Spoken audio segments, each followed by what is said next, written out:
Dear students, welcome to the lecturer group. आज हम ninth class chemistry की new book से चैप्टर नंबर 3 का एक टॉपिक मेटालिक बॉन्ड उसको स्टडी करने जा रहे हैं। पहले मैंने आपको ionic bond, covalent bond, coordinate covalent bond जो हैं वो समझा दिए थे। अब उसी लेक्चर सीरीज़ का ये तीसरा लेक्चर है।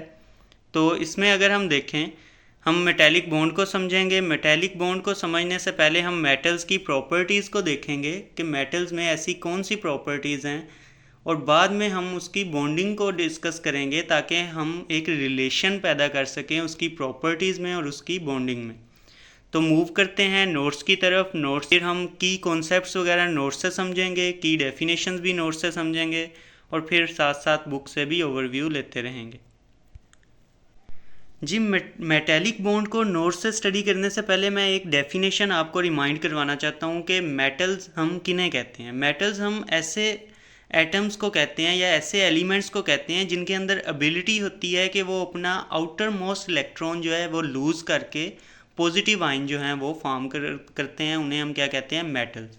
तो ये बेसिकली मेटल्स कहते ही ऐसे एलिमेंट्स को हैं जो कि अपना इलेक्ट्रॉन ईजीली लूज़ कर देते हैं। उसकी वजह से अब ये अगर कॉन्सेप्ट आपके जहन में होगा तो मेटालिक बॉन्ड की डेफिनेशन को समझना बहुत इजी हो जाएगा। जैसे कि डेफिनेशन है, a metallic bond is a type of bonding force that hold metallic atom together through a sea of electron. अब यहाँ पे आपको वाज़े तौर पे नज़र आ रहा है कि मेटालिक बॉन्ड में ना तो इलेक्ट्रॉन जो हैं वो शेयर किए जाते हैं, ना ही कम्प्लीटली ट्रांसफ़र किए जाते हैं आयनिक बॉन्ड की तरह। ठीक है, तो ना ये शेयरिंग कर रहा है कोवलेंट बॉन्ड की तरह, ना ही कंप्लीट ट्रांसफ़र कर रहा है, बल्कि जस्ट लूज़ कर रहा है इलेक्ट्रॉन को, जिससे एक सी ऑफ इलेक्ट्रॉन एटम्स के इर्द गिर्द जनरेट हो गया है। और वो सी ऑफ इलेक्ट्रॉन जो है वो एटम को एक दूसरे के साथ जोड़ के रखता है। तो मेटालिक बॉन्ड में ये होता है, ना शेयरिंग हो रही है, ना ट्रांसफ़र हो रहा है इलेक्ट्रॉन, बल्कि इलेक्ट्रॉन को लूज़ करके एक क्लाउड सा अपने इर्द गिर्द जनरेट किया जाता है। अभी मैं एग्जांपल दिखाता हूँ आपको। जैसा कि आप यहाँ पे देख सकते हैं, metallic bonding in sodium metal, ये इलेक्ट्रॉन जो हैं ये फ्री हैं, और जो मेन एटम हैं उनके न्यूक्लियस आपको नज़र आ रहे हैं। उनके आउटर मोस्ट शेल से एक एक इलेक्ट्रॉन जो है वो बाहर निकल गया है और उसने एक इलेक्ट्रॉनिक क्लाउड बना लिया है, जिसकी वजह से वो इन तमाम एटम्स के न्यूक्लियाई को आपस में जोड़ के रख रहा है। मज़ीद भी इसको समझते हैं। इस सारी जो फिगर है इसके डिटेल से हमने इसको डिस्कस करना है। अभी मैं जस्ट एक ओवरव्यू दे रहा हूँ मेटालिक बॉन्डिंग की। जी, तो अभी तक हमने मेटालिक बॉन्ड के बारे में ये जो है वो सीखा है कि मेटल्स वो एटम होते हैं जो अपना वैलेंस इलेक्ट्रॉन इजीली लूज़ करके पॉजिटिव आयन बन जाते हैं। और जो वो लूज़ करते हैं इलेक्ट्रॉन, अगर बहुत सारे एटम मौजूद हैं वो अपना लूज़ करेंगे इलेक्ट्रॉन, तो एक सी ऑफ इलेक्ट्रॉन बन जाएगा जो कि उन एटम्स को आपस में जोड़ के रखेगा। उसे हम कहेंगे मेटालिक बॉन्ड। अब हम मेटल्स की प्रॉपर्टीज़ को डिस्कस करते हैं, और मैं आपको कनेक्ट करवाता हूँ इसको सी ऑफ इलेक्ट्रॉन से कि कैसे तमाम मेटल्स की प्रॉपर्टीज सी ऑफ इलेक्ट्रॉन से कनेक्टेड होती हैं। पहली प्रॉपर्टी जो आपकी बुक में लिखी है वो है show metallic lustre. Metallic lustre की बात करें तो मेटेलिक लस्टर किसे कहते हैं? बेसिकली ये जब भी हम कोई मेटल टूटता देखें या कट करें तो वो शाइनी सरफेस होती है उसकी, और उस शाइनी सरफेस को हम क्या कहते हैं कि मेटेलिक लस्टर है बेसिकली। ये भी क्यों होता है कि वो जो सी ऑफ इलेक्ट्रॉन है वो जब मूव कर रहा होता है तो उसकी एबिलिटी है कि वो लाइट को रिफ्लेक्ट बैक कर रहा होता है। इस वजह से मेटल जो हैं वो मेटेलिक लस्टर शो करते हैं। High melting and boiling points, number 2 पे हमने मेटल्स के हाई मेल्टिंग और बॉइलिंग पॉइंट्स पढ़े हुए हैं। तो ये हाई मेल्टिंग और बॉइलिंग पॉइंट क्यों है? क्योंकि ये बॉन्डिंग जो है वो बहुत स्ट्रॉन्ग होती है। जो डीलोकलाइज्ड इलेक्ट्रॉन हैं वो न्यूक्लियस को बड़ा स्ट्रॉन्गली पकड़ के रखते हैं। नेक्स्ट है excellent conductor of heat and electricity. अब ये वाली प्रॉपर्टी भी जो है सी ऑफ इलेक्ट्रॉन को इस तरह से रिप्रेजेंट करती है कि इलेक्ट्रिसिटी क्या है? बेसिकली फ्लो ऑफ इलेक्ट्रॉन है। तो फ्लो ऑफ इलेक्ट्रॉन जो है वो मेटल्स के पास तो इजीली लूज़ करने के लिए इलेक्ट्रॉन होते हैं, सी ऑफ इलेक्ट्रॉन है तो इलेक्ट्रॉन फ्लो करते हैं इजीली, जिसकी वजह से metal good conductor of electricity हैं। हार्ड एंड हैवी हैं, मेलेबल एंड डक्टाइल हैं। हार्ड एंड हैवी भी स्ट्रॉन्गनेस की वजह से हैं, जो न्यूक्लियस पॉजिटिव और नेगेटिव चार्ज में एक अट्रैक्शन है। और इसी तरह जी, तो नेक्स्ट है मेलेबल एंड डक्टाइल। तो मेलेबल का मतलब होता है can be hammered into sheet, यानी कि इनको अगर प्रेशराइज किया जाए तो ये शीट्स के अंदर चेंज हो जाते हैं, ये नहीं है कि ब्रेक डाउन हो जाएंगे। या अगर इनको खींचा जाए तो डक्टाइल यानी कि वायर्स में चेंज हो जाते हैं, पतले होते जाते हैं, बारीक होते जाते हैं, लेकिन ये नहीं है कि क्रैक हो जाएं। तो ये मेलेबल और डक्टिलिटी भी इनकी एक प्रॉपर्टी है, वो भी इलेक्ट्रॉन से ही जुड़ी है। मैं वो भी आगे समझाता हूँ आपको।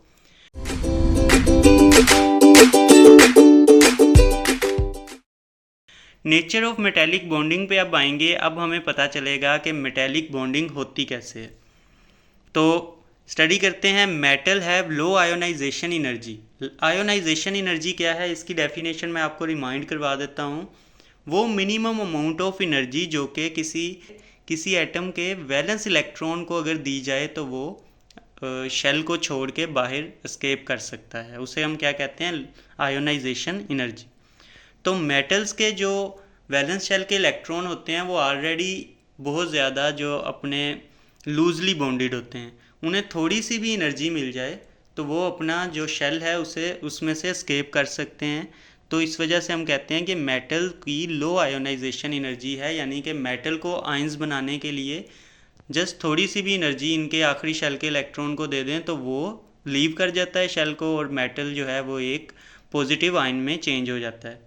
सो लो आयोनाइजेशन की वजह से इजीली जो है आउटर मोस्ट इलेक्ट्रॉन लूज़ कर सकता है।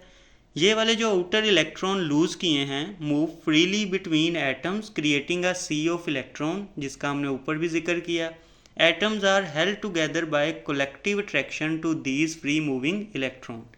और एटम आपस में इकट्ठे क्यों रहते हैं, collective attraction of these free moving electron, मतलब तमाम जो फ्री मूविंग इलेक्ट्रॉन हैं उनकी कलेक्टिव अट्रैक्शन की वजह से एटम जो हैं वो आपस में जुड़े रहते हैं।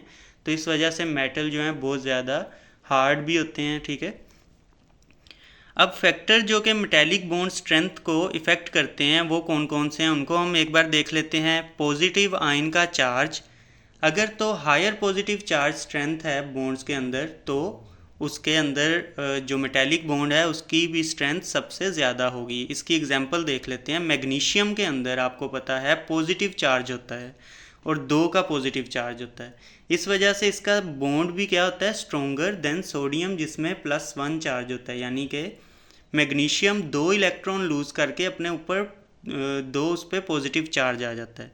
तो इसकी जो मेटेलिक बॉन्डिंग है वो ज़्यादा स्ट्रोंगर होती है किससे, सोडियम से, क्योंकि उसने 1 इलेक्ट्रॉन लूज़ किया है और उस पर पॉजिटिव चार्ज भी 1 का है। तो हायर पॉजिटिव चार्ज होगी तो मेटेलिक बॉन्ड भी ज़्यादा स्ट्रोंगर होगी। मैग्नीशियम ने जो है वो 2 इलेक्ट्रॉन लूज़ किए हैं तो उसके फ्री इलेक्ट्रॉन भी ज़्यादा होंगे, सोडियम के कम होंगे। इस वजह से मैग्नीशियम के अंदर जो है वो फ्री इलेक्ट्रॉन ज़्यादा होने की वजह से भी मेटेलिक बॉन्ड स्ट्रॉन्ग होगा। अब हम एक्सप्लेन करें मेटल की प्रॉपर्टीज़ को, तो अब यहाँ पे हमने जो फ्री इलेक्ट्रॉन हैं उनको उसकी प्रॉपर्टीज़ के साथ जो है वो लिंक करवाना है और उससे हमने समझना है। तो बेसिकली कंडक्टिविटी एक प्रॉपर्टी है तमाम मेटल्स की। आपके घर के अंदर जितनी भी वायरिंग वगैरह है वो तमाम किससे बने हैं, मेटल्स की। तो कंडक्टिविटी क्या है, due to freely moving electron enable conduction of heat and electricity. अब जो मेटल्स हैं उनके पास फ्री इलेक्ट्रॉन होता है, मेटल कहते ही उसे हैं जो अपना इलेक्ट्रॉन इजीली लूज़ कर सकें, तो इस वजह से वो गुड कंडक्टर हैं of heat and electricity. Hardness and density, ठीक है, हार्ड भी होते हैं और डेंस भी होते हैं। डेंस का मतलब है कि पार्टिकल जो हैं वो बहुत ज़्यादा करीब करीब होते हैं। तो strong atomic bonds and close packed arrangement की वजह से इनकी हार्डनेस भी ज़्यादा होती है और डेंसिटी भी ज़्यादा होती है। एक तो स्ट्रॉन्ग एटॉमिक बॉन्ड है मैंने आपको बताया था, और दूसरा क्लोजली पैक हैं एक दूसरे के साथ। मेलेबिलिटी और डक्टिलिटी की बात करें तो एटम जो हैं वो एक दूसरे के ऊपर स्लाइड पास्ट ईच अदर कर सकते हैं प्रेशर में, जिसकी वजह से वो टूटते नहीं हैं, जस्ट उनकी लेयर जो हैं वो मूव करती हैं। मैं अभी आपको दिखाता हूँ जी। तो यहाँ पे आपको मेटल अंडर प्रेशर नज़र आएगा। ये देखें लेयर्स में मेटल के एटम जो हैं वो अरेंज होते हैं। ये पहली लेयर है, ये सेकंड लेयर है, ये थर्ड है, ये फोर्थ है। जब मेटल पे प्रेशर लगता है तो ये इस तरह से ब्रेक डाउन नहीं होता, मतलब ये नहीं होगा कि यहाँ से ऐसे करके ब्रेक डाउन होना शुरू हो जाए या यहाँ से ब्रेक डाउन होना शुरू हो जाए, बल्कि मेटल पहला काम क्या करता है, अपनी लेयर जो हैं उनको आगे की तरफ जो है वो स्लाइड पास करता है, जिससे अब ये वाली लेयर जब इसके आगे आ जाएगी यहाँ पे, तो इससे क्या होगा, ये सारी यहाँ पे आ जाएगी। तो इसकी वजह से मेलेबिलिटी और डक्टिलिटी जैसी प्रॉपर्टीज़ इसमें पैदा होती हैं। मेलेबल होना, डक्टाइल होना से ये मुराद है, मेलेबल का मतलब है शीट, यानी कि ये वाली पूरी लेयर आगे आ जाएगी इसके, तो एक शीट लाइक ये स्ट्रक्चर हो जाएगा। पहले इसकी थिकनेस देखें इतनी ज़्यादा थी, फिर इसकी थिकनेस जस्ट इतनी सी रह जाएगी, क्योंकि ये वाला पूरी लाइन जो है, ये दोनों लाइंस आगे आ जाएंगी। मज़ीद इस पर हैमरिंग की गई तो ये वाली लेयर भी जो है यहाँ से टूटेगी और ये भी इसके आगे आके अटैच हो जाएगी। मज़ीद जो है ये इसकी जो थिकनेस है वो कम हो जाएगी, ये थिन होता जाएगा। तो इस तरह करके मेटल पे जब प्रेशर लगाया जाता है तो उसकी लेयर्स जो हैं ड्यू टू मोबाइल इलेक्ट्रॉन, ये तो नहीं है कि ये वाला एटम जो है यहाँ से मूव करके यहाँ गया तो क्या होगा कि इसका कोई जो इलेक्ट्रॉन है वो डिस्टर्ब हो जाएगा, शेयरिंग ऑफ इलेक्ट्रॉन डिस्टर्ब हो जाएगी, या नेगेटिव पॉजिटिव चार्ज इतने बैडली वो एक दूसरे के साथ जुड़े हुए हैं कि वो एक दूसरे को लीव ही नहीं कर सकते। तो यहाँ पे इस वजह से कि इलेक्ट्रॉन का क्लाउड है, तो ये पूरी लेयर जो है वो आगे मूव कर जाएगी अपना क्लाउड लेके, तो कोई जो है वो शेयरिंग ऑफ इलेक्ट्रॉन वगैरह वाला सीन ही नहीं है इसमें, तो वो डिस्टर्ब भी नहीं होगा। तो इस वजह से ये मेलेबल भी होते हैं और डक्टाइल भी होते हैं मेटल। और अगर हम एप्लीकेशन की बात करें तो used in industries like machinery, construction, electronics, jewellery and transportation. ये इनकी जो हमने प्रॉपर्टीज़ पढ़ी हैं वही हमें इंडिकेट कर रही हैं कि ये हार्ड हैं तो मशीनरी कंस्ट्रक्शन में यूज़ होंगे, गुड कंडक्टर हैं तो इलेक्ट्रॉनिक्स में यूज़ होंगे, ज्वेलरी में जो हैं वो मेटल ज्वेलरी के अंदर भी यूज़ किया जाता है, और ट्रांसपोर्टेशन में भी हार्डनेस की वजह से यूज़ किया जाता है। अब अगर हम बुक से थोड़ा सा ओवरव्यू ले लें तो यहाँ पे आप देख सकते हैं कि लो आयोनाइजेशन एनर्जी की ही बात की गई है, लूज़ करते हैं आउटर इलेक्ट्रॉन इजीली। और इसकी एग्जांपल में सोडियम मेटल को ले लें कि उसके 8 जो एक सोडियम एटम है वो सराउंडेड होता है 8 अदर सोडियम एटम में, और आउटर इलेक्ट्रॉन तमाम के जो हैं वो निकल आते हैं, जिसकी वजह से वहाँ पे स्पेस क्रिएट हो जाती है between atom because of loose linkage they have with their nuclei. No electron remain attach with any particular nucleus. कोई ख़ास न्यूक्लियस से कोई भी अब इलेक्ट्रॉन अटैच नहीं है, वो मूव कर रहे हैं, जहाँ जहाँ वो मूव करते जाएंगे, जिस एटम के ज़्यादा पास जाएंगे उसके साथ उसकी लूजली अटैचमेंट होगी, लेकिन जैसे ही वो आगे मूव करेंगे तो उससे वो लूज अटैचमेंट भी टूट जाएगी। तो इस तरह से अगर आप देखें तो यहाँ पे ऐसे लग रहा होता है कि जैसे जो न्यूक्लियाई हैं वो तमाम सबमर्ज्ड हैं, न्यूक्लियाई तमाम सबमर्ज हैं किसके अंदर, इलेक्ट्रॉन के सी के अंदर। और ये एक सोडियम मेटल का जो है आपको नज़र आ रहा है स्ट्रक्चर। वहीं अगर हम स्ट्रेंथ की बात करें तो स्ट्रेंथ के मैंने 2 फैक्टर आपको बताए हैं कि जितनी ज़्यादा जो है वो पॉजिटिव चार्ज होगा, यानी अगर एक एटम है वो एक इलेक्ट्रॉन लूज़ कर रहा है तो उस पर एक पॉजिटिव चार्ज है, उसकी मेटालिक बॉन्डिंग जो है वो वीकर होगी अगर किसी के पास पॉजिटिव चार्ज ज़्यादा है। जैसे यहाँ पे मैग्नीशियम की बात करें तो मैग्नीशियम के पास न्यूक्लियस देखें 2 पॉजिटिव चार्जेस एक्स्ट्रा हैं हर न्यूक्लियस में, और इलेक्ट्रॉन का सी भी इनके पास ग्रेटर है सोडियम से। यहाँ पे आप देखें यहाँ पे इलेक्ट्रॉन बहुत कम नज़र आ रहे हैं, इसने 2 इलेक्ट्रॉन जो हैं वो लूज़ किए हैं, तो इनका इलेक्ट्रॉन का सी बड़ा है। तो जिसका इलेक्ट्रॉन का सी बड़ा होगा उसकी मेटालिक बॉन्डिंग भी स्ट्रोंगर होगी, इस वजह से यहाँ पे मैग्नीशियम की जो मेटालिक बॉन्डिंग है वो ज़्यादा स्ट्रोंगर होती है। नेक्स्ट अब हम अगले टॉपिक में मूव करते हैं। आई होप सो आपको समझ आई होगी मेटालिक बॉन्डिंग की जी। तो नेक्स्ट टॉपिक जो है वो है हमारा इलेक्ट्रोपॉजिटिव करैक्टर ऑफ मेटल। ये बिल्कुल जो अभी हमने ऊपर पढ़ा है उससे रिलेटेड है, इस वजह से मैंने इसी वीडियो में इसको डिस्कस करना है।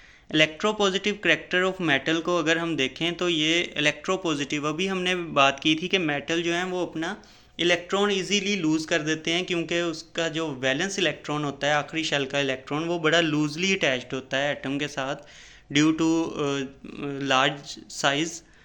तो इजीली अपना जो एटम है लो आयोनाइजेशन एनर्जी की वजह से थोड़ी सी भी एनर्जी मिली उसके आखिरी इलेक्ट्रॉन को, उसने अपना शेल जो है वो लीव कर दिया। तो अब हम इसको नोट से स्टडी करते हैं एक बार जी। तो यहाँ पे आप देख सकते हैं सबसे पहले डेफिनेशन है द इलेक्ट्रोपॉजिटिव करैक्टर की, the tendency of metal to lose electron and form positive ion cation जिसे हम बोलते हैं is called electropositive character of metal.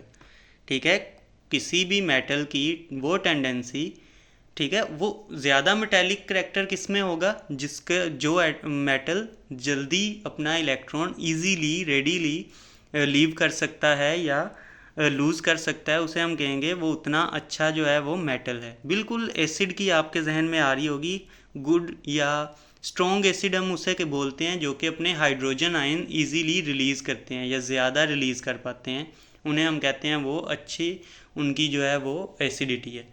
वैसे ही इलेक्ट्रोपॉजिटिव करैक्टर है, जो मेटल जो है वो अपना वैलेंस इलेक्ट्रॉन इजीली और जल्दी से लूज़ कर देता है, उसे हम कहते हैं उसका इलेक्ट्रोपॉजिटिव करैक्टर ज़्यादा है। की पॉइंट की बात करें तो metals with high electropositivity are more reactive, यानी जो मेटल जिनका हाई इलेक्ट्रोपॉजिटिविटी होती है वो ज़्यादा रिएक्टिव होते हैं, क्योंकि वो अपना इलेक्ट्रॉन ज़्यादा जल्दी लीव कर रहे हैं, लूज़ कर रहे हैं, तो वो ज़्यादा रिएक्टिव होते हैं। और ज़्यादा रिएक्टिव मेटल के आपने दो ग्रुप्स पढ़े हैं, एक अल्कली मेटल है और एक अल्कलाइन अर्थ मेटल है। इसमें अल्कली मेटल जो है उसका ज़्यादा हाई इलेक्ट्रोपॉजिटिव करैक्टर होता है, ये ग्रुप 1 की बात कर रहा हूँ। ग्रुप 1 के अंदर आपको पता है कि हर जो मेटल है उसके वैलेंस शेल में एक इलेक्ट्रॉन है और एक इलेक्ट्रॉन की वजह से वो स्टेबल नहीं होता, तो वो उसको लूज़ करता है या उसमें गेन करने हाइड्रोजन की शक्ल में गेन कर रहा है, बाकियों में लूज़ कर रहा है। सोडियम भी आप देख सकते हैं, पोटाशियम भी देख सकते हैं। तो यहाँ पे आप देख सकते हैं alkali metal sodium potassium highly electropositive react vigorously with water halogen and acid. ठीक है, ये क्यों रिएक्ट करते हैं इतना फास्टली वाटर वगैरह के साथ, क्योंकि ये अपना इलेक्ट्रॉन जो है आखिरी शेल का वो इजीली लूज़ कर देते हैं, जिसकी वजह से ये बहुत ज़्यादा रिएक्टिव हो जाते हैं। वहीं पे दूसरे नंबर पे रिएक्टिविटी आती है अल्कलाइन अर्थ मेटल की। आल्दो ये भी अपना इलेक्ट्रॉन रिलीज़ करते हैं, इसी वजह से इन्हें मेटल बोला जाता है, लेकिन इनकी जो इलेक्ट्रोपॉजिटिव करैक्टर है वो कम होता है अल्कली मेटल से। तो अल्कलाइन अर्थ मेटल जो हैं वो लेस रिएक्टिव होते हैं अल्कली मेटल से, लेकिन लेस इलेक्ट्रोपॉजिटिव होने के बावजूद रिएक्शन शो करते हैं, लेकिन लेस विग्रस होता है इनका रिएक्शन। और एल्यूमिनियम की बात करें तो हाईली इलेक्ट्रोपॉजिटिव है, रिएक्ट करता है एसिड्स वगैरह के साथ। अब अगर मैं आपको एक बार बुक से भी इसका ओवरव्यू दे दूं, तो यहाँ पे आप देख सकते हैं इलेक्ट्रोपॉजिटिव करैक्टर ऑफ मेटल को ही डिस्कस किया गया है। एग्जांपल्स के तौर पर अल्कली मेटल को जो मैंने आपको बता दी, sodium potassium react vigorously with water halogen, ये भी मैंने आपको बता दिया। अल्कलाइन अर्थ मेटल में मैग्नीशियम कैल्शियम है, अपना इलेक्ट्रॉन जो है वो लेस इजीली रिलीज़ करते हैं, जिसकी वजह से लेस इलेक्ट्रोपॉजिटिव हैं। देयर रिएक्शन जो है वो भी लेस विग्रस है। तो यही बातें जो है यहाँ पे लिखी हैं। अब हम नेक्स्ट मूव करते हैं। नेक्स्ट हमारा टॉपिक है electronegative character of non metal. Electronegative character of non metal जो है, अब इसको हम स्टडी कर लेते हैं। बहुत छोटा सा ये भी टॉपिक है जी। तो अभी तक हमने मेटल्स को समझा। मेटल को मेटल क्यों बोला जाता है, अपना वैलेंस इलेक्ट्रॉन लूज़ करने की वजह से। अब नॉन मेटल को नॉन मेटल क्यों बोला जाता होगा, क्योंकि वो अपना वैलेंस इलेक्ट्रॉन लूज़ करने की बजाय गेन करते होंगे। तो बेसिकली नाम से ही हमें जो है वो सजेस्ट हो जाता है कि मेटल अपना वैलेंस इलेक्ट्रॉन लूज़ करते हैं, वहीं पे नॉन मेटल की टेंडेंसी होती है, एबिलिटी होती है कि वो गेन करते हैं इलेक्ट्रॉन और फॉर्म करते हैं नेगेटिव आयन। ठीक है, मेटल पॉजिटिव आयन बनाते थे अपना इलेक्ट्रॉन लूज़ करके, वहीं पे नॉन मेटल गेन करके नेगेटिव आयन बना देते हैं। नॉन मेटल जो है वो इलेक्ट्रॉन नेगेटिव एलिमेंट होते हैं, इसी वजह से फ्लोरीन जो है वो मोस्ट इलेक्ट्रोनेगेटिव एलिमेंट है। उसके बाद जो है ऑक्सीजन है, फिर नाइट्रोजन है और फिर क्लोरीन है। तो ये आपको नॉन मेटल में की एग्जांपल्स मिल गई, फ्लोरीन, ऑक्सीजन, नाइट्रोजन, क्लोरीन, और इनकी रिएक्टिविटी भी पता चल गई कि फ्लोरीन मोस्ट इलेक्ट्रोनेगेटिव एलिमेंट है। रिएक्टिविटी की बात करें तो रिएक्ट करते हैं मेटल के साथ टू फॉर्म आयनिक बॉन्ड। ठीक है, आयनिक बॉन्ड में आपको पता है कंप्लीट ट्रांसफ़र ऑफ इलेक्ट्रॉन होता है। तो ये क्या करते हैं, बेसिकली जो नॉन मेटल हैं उनकी ये एबिलिटी होती है कि वो इलेक्ट्रॉन को एक्सेप्ट करके नेगेटिव आयन बना सकते हैं, और वहीं पे मेटल की एबिलिटी होती है कि वो अपना इलेक्ट्रॉन लूज़ करके पॉजिटिव आयन बनाते हैं। अब कैटाइन बन गया और एक एनाइन बन गया, तो आयनिक बॉन्ड ही इनके दरमियान जो है वो बन जाएगा, क्योंकि एक पॉजिटिव है एक नेगेटिव है। तो जब ये रिएक्ट करेंगे तो एक मॉलिक्यूलर कंपाउंड बना देंगे, तो इस वजह आयनिक बॉन्ड बना लेंगे, और आयनिक कंपाउंड बना लेते हैं। और इसी तरह जब रिएक्ट करते हैं अदर नॉन मेटल के साथ तो मॉलिक्यूलर कंपाउंड जो हैं वो बना लेते हैं। तो ये है हमारे पास electronegative character of metal non metal. I hope so आपको समझ आया होगा। अगर आपको समझ आया है तो वीडियो को लाइक ज़रूर कीजिएगा और इससे पहले वाले लेक्चर्स को भी ज़रूर देखिएगा।